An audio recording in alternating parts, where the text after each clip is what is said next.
Watch full video. Subscribe the channel, press the bell icon button. Also like this video and share it. Thank you.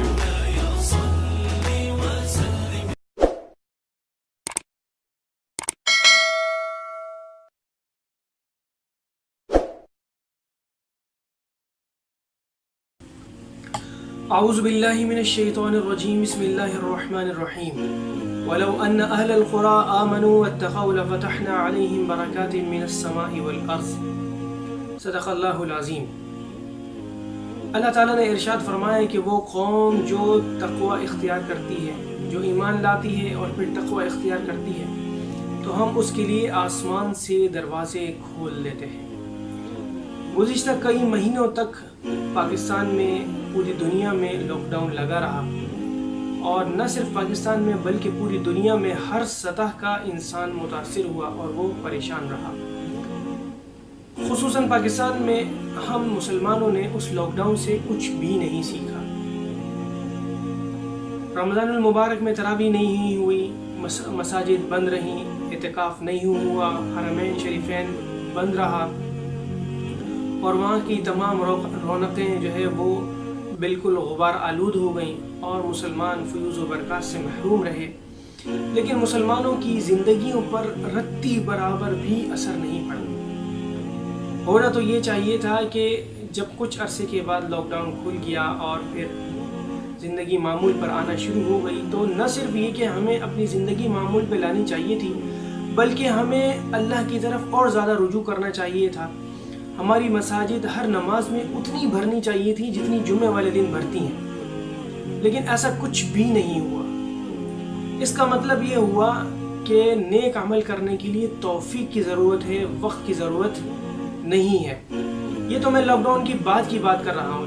Lock down میں بھی جب لوگ گھروں میں موجود رہے تو ہمیں لوگوں نے بتایا کہ انہوں نے ایسی فالتو وقت ضائع کیا، یا ٹی وی دیکھتے رہے یا موبائل میں لگے رہے، مطلب ایسا کوئی تعمیری کام نہیں کیا، رجوع اللہ نہیں ہوا۔ اور پھر جب زندگی معمول پر آنا شروع ہوئی، اس کے بعد بھی لوگوں کی زندگیوں میں کوئی تبدیلی نظر نہیں آئی، لوگوں کے معاملات میں کوئی تبدیلی نظر نہیں آئی، جبکہ اللہ تعالیٰ نے قرآن مجید میں جا بجا جہاں کہیں پہ بھی قوم پر، کسی بھی قوم پر انعامات کا ذکر کیا ہے، اور ان انعامات میں خصوصی طور پر مالی انعامات کا ذکر کیا ہے، وہاں پر اللہ تعالیٰ نے اس مالی خوشحالی کو تقوی سے جوڑا ہے۔ 9ویں سپارے میں اللہ نے ارشاد فرمایا وَلَوْ أَنَّ أَهْلَ الْقُرَىٰ، اور وہ بستی جو ایمان لے آئے اور پھر تقوی اختیار کر لے، لَفَتَحْنَا عَلَيْهِمْ بَرَكَاتٍ مِّنَ السَّمَاءِ، اس کے لیے آسمان سے دروازے کھول دیے جاتے ہیں۔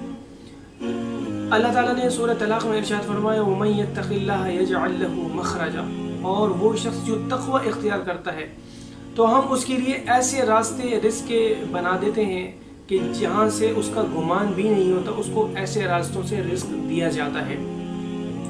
لیکن جہاں کہیں بھی اللہ تعالیٰ نے کسی بھی قوم پر عذاب کا ذکر کیا ہے یا ان کی گرفت کا ذکر کیا ہے، وہاں بھی سبب یہی ہے کہ وہ تقوی کو اور اللہ کی کتاب کو اگر چھوڑیں گے تب ہم ان کو پکڑ لیں گے۔ 16ویں سپارے میں سورہ طٰہٰ کے آخر میں اللہ نے ارشاد فرمایا وَمَنْ أَعْرَضَ عَنْ ذِكْرِي فَإِنَّ لَهُ مَعِيشَةً ضَنْكًا۔ ذکر سے مراد علامہ جلال الدین سیوطی رحمۃ اللہ علیہ نے 2 چیزیں لی ہیں، نمبر 1 نماز اور نمبر 2 قرآن، اور انہوں نے ارشاد فرمایا ہے، ترجمہ اس طرح کیا ہے کہ وہ شخص جو نماز اور قرآن کو چھوڑے گا فَإِنَّ لَهُ مَعِيشَةً ضَنْكًا، اللہ ارشاد فرماتے ہیں کہ ہم اس کی معیشت کو تنگ کر دیں گے۔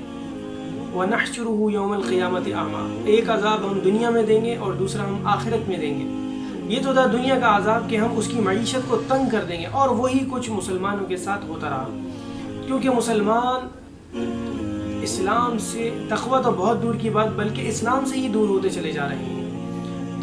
جتنا زیادہ جناب وہ ہمارا مغربی تعلیمی ریشو بڑھتا چلا جا رہا ہے، عصری تعلیم کا ریشو بڑھتا چلا جا رہا ہے، ویسے ویسے ہم جو ہے وہ دین سے بیزار ہونا شروع ہو رہے ہیں، اور دین سے بیزاری کا اور لا تعلقی کا اظہار کرنا شروع کر رہے ہیں، اور دینی اقدار اور اطوار کو چھوڑ رہے ہیں اور اس کو اپنانا اپنے لیے باعث شرمندگی سمجھ رہے ہیں۔ تو یاد رکھیں کہ جب آپ دین اسلام کو اپنانا باعث شرمندگی سمجھیں گے اور دین سے دور ہو جائیں گے، اور اگر دین کو اپنا بھی لیں گے لیکن اگر آپ تقوی اختیار نہیں کریں گے تو ایسے عذابات اللہ تعالیٰ مسلط کرتا رہے گا۔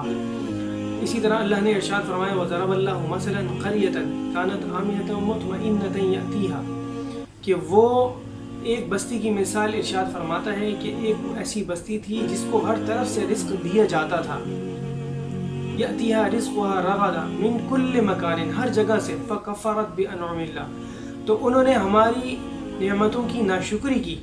ناشکری قولی طور پر بھی ہوتی ہے، فعلی طور پر بھی ہوتی ہے اور عملی طور پر بھی ہوتی ہے، اور آج ہم سب وہ کر رہے ہیں کہ ہم قولی طور پر بھی اللہ کے ناشکرے ہیں، فعلی طور پر بھی اور عملی طور پر بھی ہم اللہ کو کر کے بتا رہے ہیں کہ ہم اللہ تعالیٰ کی ناشکری کرتے ہیں۔ ہم اللہ کو یہ بتا رہے ہیں کہ ہم آپ کی نعمتوں کی ناقدری کر رہے ہیں، ناشکری کر رہے ہیں۔ تو یاد رکھیں کہ اگر ناشکری اور ناقدری کریں گے تو صرف یہ ایسے عذاب جو کہ 3 مہینے یا 6 مہینے کے لیے بلکہ معیشت بند نہیں ہوئی، اللہ اس بات پر قادر ہے کہ اللہ تعالیٰ اس پوری امت کو اس وقت میں جو اللہ کی نافرمان ہے یا جو اللہ تعالیٰ کی فرما بردار ہے اور وہ دوسروں تک یہ پیغام نہیں پہنچا رہی اور وہ دوسروں کو تنقید کا نشانہ نہیں بنا رہی، تو اللہ اس بات پر قادر ہے کہ اللہ تعالیٰ ان کو پکڑ لے۔ تو ضرورت فی الحال اس بات کی ہے کہ اپنی زندگیوں میں تبدیلی لانے کی کوشش کریں، اللہ تعالیٰ کی طرف رجوع کریں اور اللہ کے رسول صلی اللہ علیہ وسلم کی سنتوں کو مضبوطی سے پکڑیں۔